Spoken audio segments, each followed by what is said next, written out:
Đến một lúc nào đó, ta không còn bận tâm chuyện hơn thua. Ta chọn im lặng, mỉm cười bước qua mọi áp lực bằng sự an nhiên trong tâm hồn.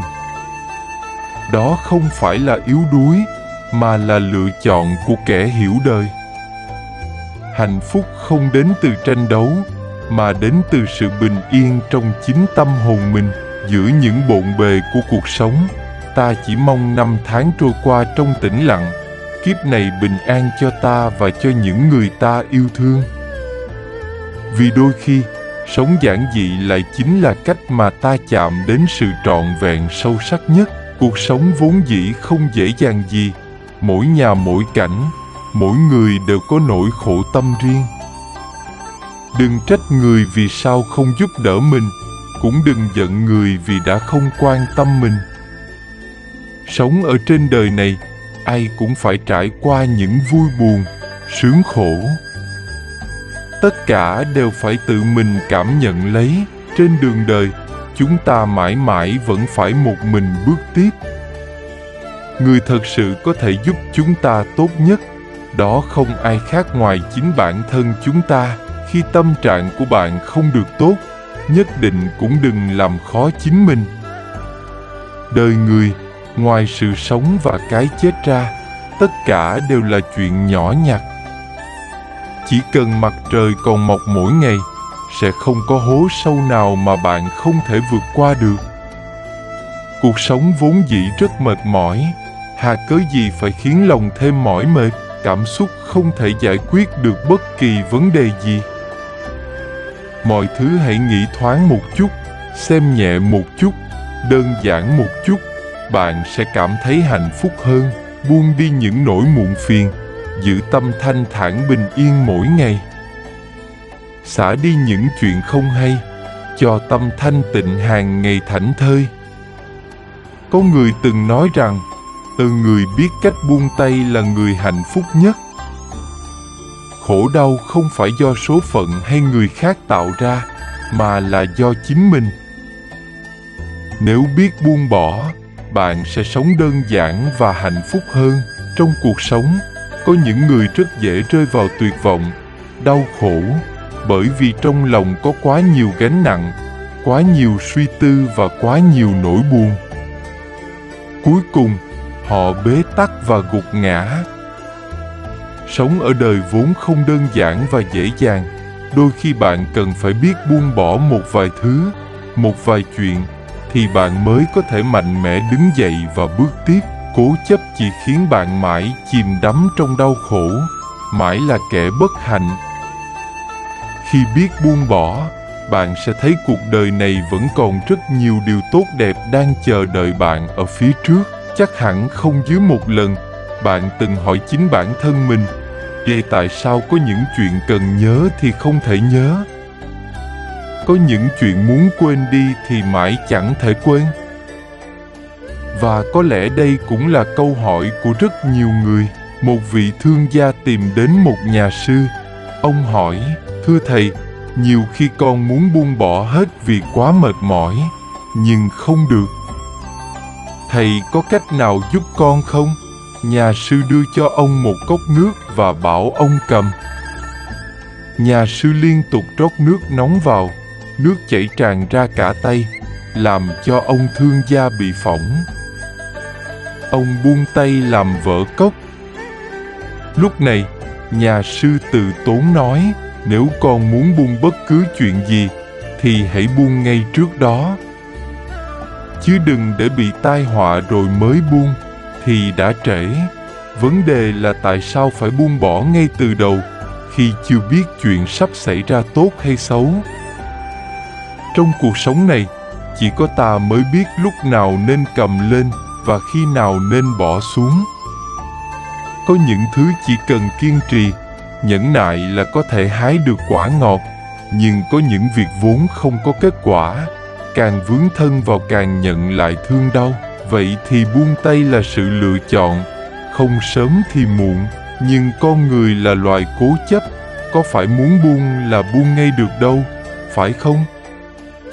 Thực ra, trong sâu thẳm trong lòng mỗi người, đều có những vết thương lòng, những nỗi thống khổ chỉ để đêm về một mình gặm nhấm.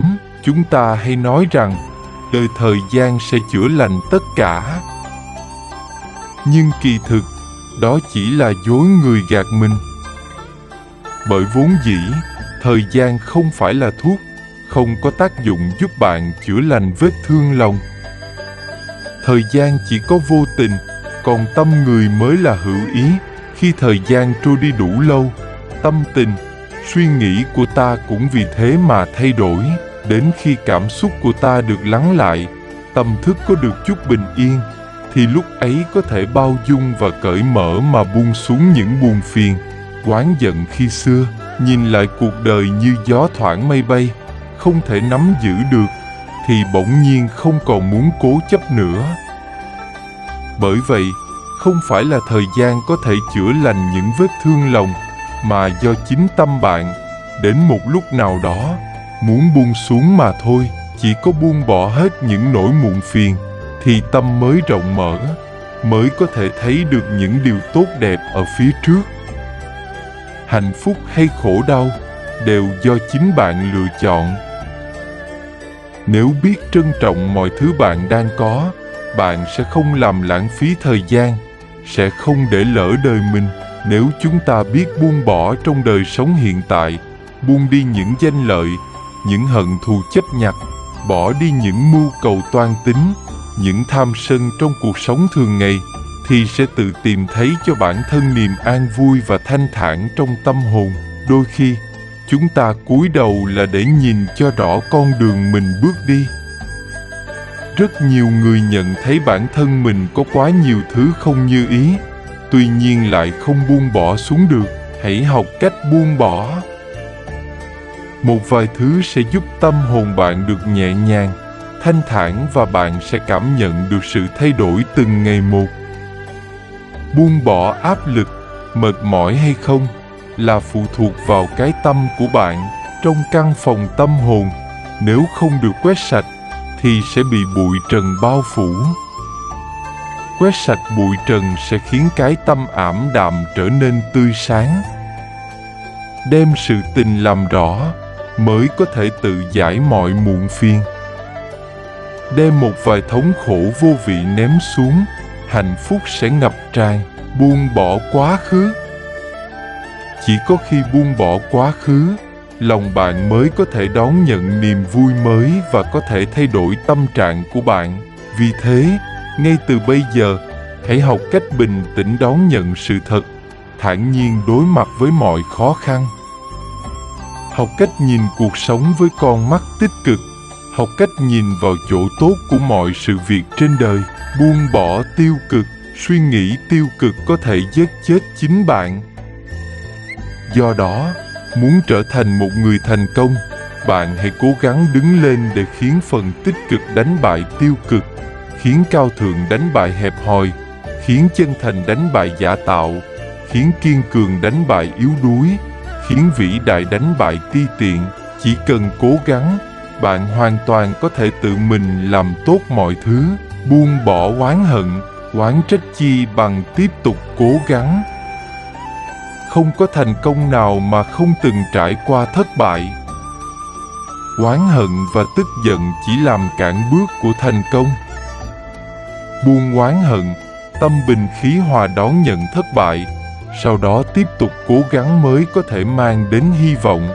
Buông bỏ hẹp hòi, khoan dung là một phẩm hạnh cao quý.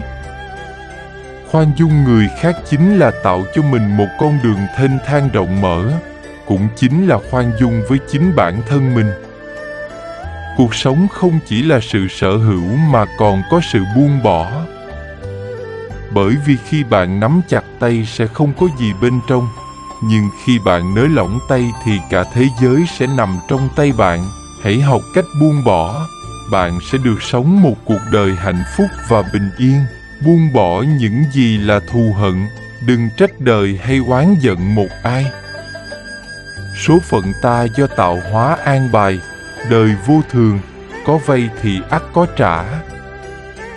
Buông bỏ hết những muộn phiền, chôn vùi tất cả chuyện không vui, hãy an nhiên mà tồn tại bên đời. Chớ để tâm tới những lời đàm tiếu, buông bỏ những thiệt thòi từng gánh chịu để tâm hồn lắng dịu nỗi bi ai. Vì trên đời, vạn vật sẽ không có gì là trường tồn mãi mãi. Buông bỏ yếu mềm, sợ hãi, vấp ngã rồi phải học cách đứng lên. Có những điều dù không muốn lãng quên, cũng đừng nên lấy đó làm gánh nặng. Nếu có thể, đừng than trách số phận, hãy gạt nỗi buồn vướng bận theo gió cuốn đi. Đời ngắn ngủi, yêu thương còn chưa đủ, sao phải bận lòng vì những phút giây sân si. Nếu có thể, hãy thả lỏng mình, sống vị tha, mạnh mẽ giữa cuộc đời.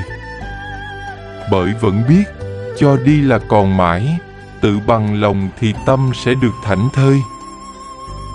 Nếu có thể, hãy thả hồn nương theo gió, biết buông bỏ, bạn sẽ có thật nhiều niềm vui và hạnh phúc, dù là nhỏ bé. Cuộc đời này sẽ thanh thản biết bao nhiêu. Nếu có thể, hãy giữ cho mình từng phút giây nhẹ nhàng trôi qua, không một chút ồn ào giữa chợ đời. Hãy lặng lẽ ru bình yên vào giấc ngủ, thả muộn phiền theo cánh gió lao xao. Sự trưởng thành của một người không phụ thuộc vào độ tuổi mà vào tâm thái. Người trưởng thành không nhất thiết phải trải qua nhiều chuyện, mà quan trọng là thái độ ứng xử với từng việc. Khi sống trong một tập thể, thấy lỗi của người khác, hãy nghĩ đến sai sót của chính mình. Khi nghe một điều không hay về ai đó, hãy cảm thông với những khó khăn mà họ đang gặp phải. Lạc quan một chút, đối diện trắc trở, bình tĩnh một chút, thì dù có chuyện gì rồi cũng sẽ qua đi. Tôi tự vấn lòng, liệu phải sống thế nào mới gọi là tốt? Đối đãi với người khác cần thật lòng, đối diện với công việc cần hết lòng, đối mặt với tình cảm cần vững lòng, đối xử với bản thân cần rộng lòng. Dù ngày tháng năm nào cũng đừng quên cố gắng, đừng cô phụ ân tình. Dù sinh sống nơi đâu cũng phải làm người tốt, một người có lương tâm. Sống ở đời, được thì sao, mất thì sao? Nói cho cùng, chúng ta cũng chỉ là những lữ khách đi qua chốn hồng trần. Trong tình cảm, hợp thì sao, tan thì sao? Rốt cuộc, ta cũng chỉ là người trải nghiệm của duyên phận. Với tiền tài, nhiều thì sao, ít thì sao? Xét tổng thể, chúng ta cũng chỉ có thể sử dụng và lưu chuyển chúng. Tất cả những vật ngoài thân, lúc sinh ra mình không mang gì đến thì khi chết cũng không thể mang đi. Vậy sao phải nặng nề bám chấp vào đó? Dù là bạn bè hay người thân, gặp được nhau là bởi nhân duyên, rời bỏ đi đều có lý do riêng. Nếu kéo, cưỡng cầu để làm gì? Có nhiều sự tình cần quên thì hãy quên đi, nên buông thì sớm buông tay. Sao cứ phải suy tư để rồi sầu não với một vài người? Không phải do mình không biết giữ, mà một khi họ đã muốn rời đi, dù có dùng thâm tình kết nối cũng chỉ làm vướng bận, phiền phức. Có một số việc, không phải mình không tận lực hết lòng, mà bởi có những thứ không thuộc về mình. Dù tính trăm phương ngàn kế, rốt cuộc cũng không làm chủ được. Cho nên, làm người chỉ cần chân thành, thật giả không thẹn với lòng. Làm việc thì tận lực hết sức, quang minh chính đại. Phần còn lại, cứ để nhân duyên xoay chuyển rồi đón nhận. Mọi khổ, vui, ngọt, lành, thế nào cũng có ý nghĩa và sự bình an riêng. Đem lòng xét soi trần thế, quay về thẩm phán nội tâm.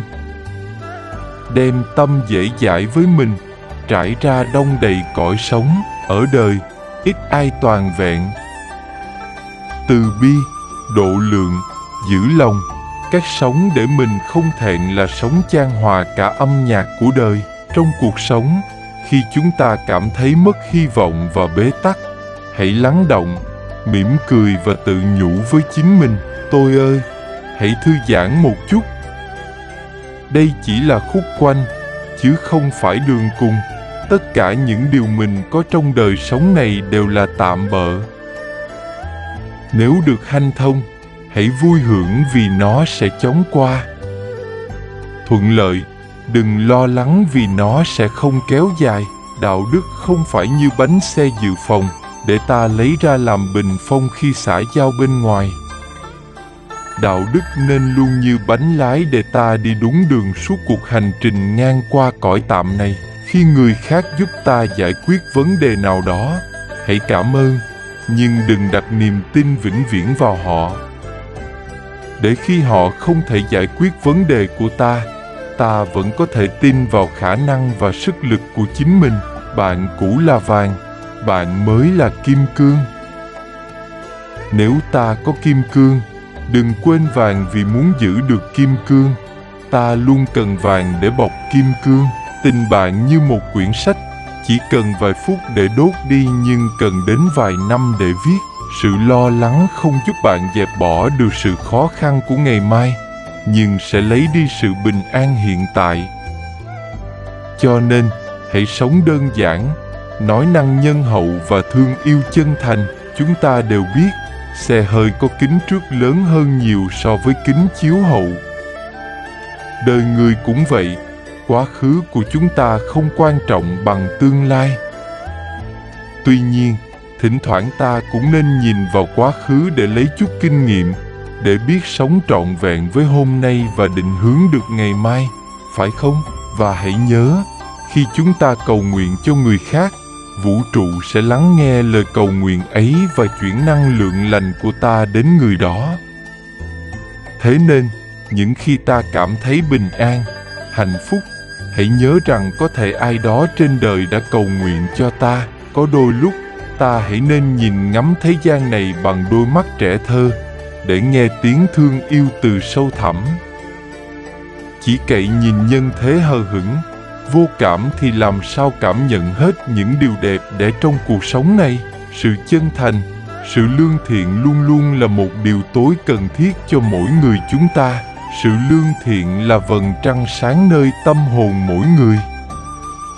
Vầng trăng thiện lương có thể chiếu sáng bầu trời tinh thần, cảm hóa và thay đổi tâm hồn tất cả những ai đi dưới ánh sáng của nó. Thiện niệm là một hạt giống, thiện tâm là một bông hoa, thiện hạnh là một trái ngọt. Mỗi người sinh ra đều mang theo hạt giống thiện lương. Nếu hạt giống ấy được chăm sóc, tưới tẩm mỗi ngày thì sẽ có thể trở thành một cây xanh to lớn. Nhưng cũng có người làm mất hạt giống này, vì vậy mà dần thành người lạnh lẽo, thờ ơ. Lại có người làm bẩn hạt giống đó, vì vậy mà dần thành người nhẫn tâm, tàn ác. Không có người nào chẳng cần lương thiện. Cũng chẳng có ai là không thể được cảm hóa bởi lòng thiện lương của con người. Ngay cả những trái tim cứng như sắt thép, lạnh lùng như băng, thì một lúc nào đó cũng sẽ vì một chút thiện lương mà trở nên mềm mại, ấm nóng. Hành thiện chẳng phải là gửi tiền trong ngân hàng. Người thiện thực sự không quan tâm tới tiền lời, tiền lãi. Cảnh giới cao nhất của lương thiện là không để ý tới kết quả và sự báo đáp cho những việc thiện của mình. Trong cuộc sống này, có bao giờ chúng ta lâm vào hoàn cảnh có quá nhiều cơ hội trước mắt để lựa chọn? Và con người, ai cũng muốn mình thập toàn thập mỹ, cho nên cũng muốn những lựa chọn thập toàn thập mỹ để xứng với bản thân mình. Muốn được là cái tốt nhất, muốn được chọn cái tốt nhất. Ngày nọ, một anh sinh viên trẻ tuổi và một người thầy già cùng trao đổi về sự hoàn hảo. Anh sinh viên say sưa nói về khát khao kiếm tìm sự hoàn hảo. Người thầy chăm chú lắng nghe, rồi nhẹ nhàng cất tiếng: "Thầy có thể đề nghị em làm một việc được không?" "Dạ, con rất sẵn lòng. Phía trước mặt chúng ta là sân cỏ. Em có thể ngắt cho thầy một lá cỏ đẹp nhất và hoàn hảo nhất, với điều kiện là em chỉ được đi thẳng về phía trước để chọn lá cỏ, không được bước lùi lại." Anh sinh viên đứng dậy, bắt đầu tìm kiếm lá cỏ hoàn hảo nhất. Ngay từ bước chân đầu tiên vào sân cỏ, Anh đã nhìn xuống và thấy một lá cỏ xanh mướt. Anh toan đưa tay định ngắt nó, nhưng rồi lại thôi, vì vừa phóng tầm mắt ra phía trước, anh thấy nhiều lá cỏ đẹp hơn nữa. Anh bắt đầu bước tiếp. Bước chân thứ 2, rồi thứ 3, thứ 4. Nhưng cũng như những lần trước, khi định ngắt lá cỏ dưới chân, anh lại thấy những lá cỏ khác ở phía trước trông có vẻ đẹp hơn, hoàn hảo hơn. Cứ thế, anh rảo bước tìm kiếm một lá cỏ thật hoàn hảo. Nhưng anh có biết đâu rằng, vì mải mê tìm kiếm mà đã đi đến phía bên kia khoảng sân lúc nào không hay, bước chân cuối cùng dừng lại trước một khoảnh cỏ nhỏ nhoi. Trước mặt không còn nhiều lựa chọn, anh đành ngắt lá cỏ đẹp nhất trong đó và quay lại nơi người thầy đang đứng đợi. Gương mặt anh không còn hào hứng như lúc đầu, có lẽ vì anh đã hiểu ý nghĩa việc mình vừa làm. Anh lặng lẽ đưa cho người thầy lá cỏ, đón lấy lá cỏ trên tay. Người thầy mỉm cười hiền hòa, bảo anh ngồi xuống rồi nhẹ nhàng nói: "Đấy, em à, nếu em biết bằng lòng và không mãi tìm kiếm, hẳn em đã có được lá cỏ hoàn hảo hơn lá cỏ này rồi." Nhiều người trong đời cũng vậy. Vì mãi lựa chọn mà đánh mất những cơ hội tuyệt vời. Để rồi sau đó, tiếc nuối. Hãy suy nghĩ về câu chuyện ngày hôm nay, em nhé. Có khi nào bạn thử một lần lắng động, ngồi quan sát thế gian, có thể bạn sẽ nhận ra dường như cuộc đời chẳng bao giờ ngừng biến động, như thể sóng không ngừng vỗ bờ. Lắm khi, những đợt sóng phiền muộn, bất an nhiều hơn những đợt sóng vui vẻ, bình yên. Có lẽ cũng vì thế mà có người cầm tờ báo rồi bảo: "No news, yes good news." Không có tin tức gì tức là tin tốt, nhưng có một điều rất lạ, rằng ngay cả khi sóng yên biển lặng, nhiều người vẫn không cho đó là hạnh phúc. Họ không thể ngồi yên, nhất định phải khuấy lên những sóng gió, não phiền để cảm thấy mình tồn tại, để được người khác quan tâm, chú ý. Lẽ nào tâm hồn con người nghèo nàn đến thế sao? Lẽ nào ta sống cả đời với cái bản ngã như của người hành khất, luôn đi tìm hạnh phúc từ khổ đau, rồi lại trở thành nạn nhân của chính bản ngã ấy ư? Một trong những bí quyết để sống bình an, hạnh phúc chính là biết cách đơn giản hóa những vấn đề phức tạp, biết an nhiên đón nhận mọi sự, biết tận hưởng trọn vẹn mỗi phút giây bình yên, vui vẻ trong đời, ngay bây giờ và tại đây. Cứ đơn giản hóa những vấn đề phức tạp, cuộc sống này sẽ thư thái, nhẹ nhàng hơn. Đừng phức tạp những vấn đề đơn giản. Hồn thơ ngây nào nhúng trước chuyện đau buồn. Mưa rồi nắng, nắng rồi mưa, đời vẫn vậy. Chỉ tại lòng mình sao động mới hóa thành đau thương. Xin chân thành cảm ơn quý vị đã lắng nghe và đồng hành cùng Tâm An Phật Ngôn. Nếu thấy video hữu ích, xin hãy ấn thích, chia sẻ và đăng ký kênh để chúng ta cùng lan tỏa lời Phật dạy đến nhiều người hơn nữa. Kính chúc quý vị an vui, trí tuệ sáng suốt và luôn tịnh tâm giữa cuộc đời.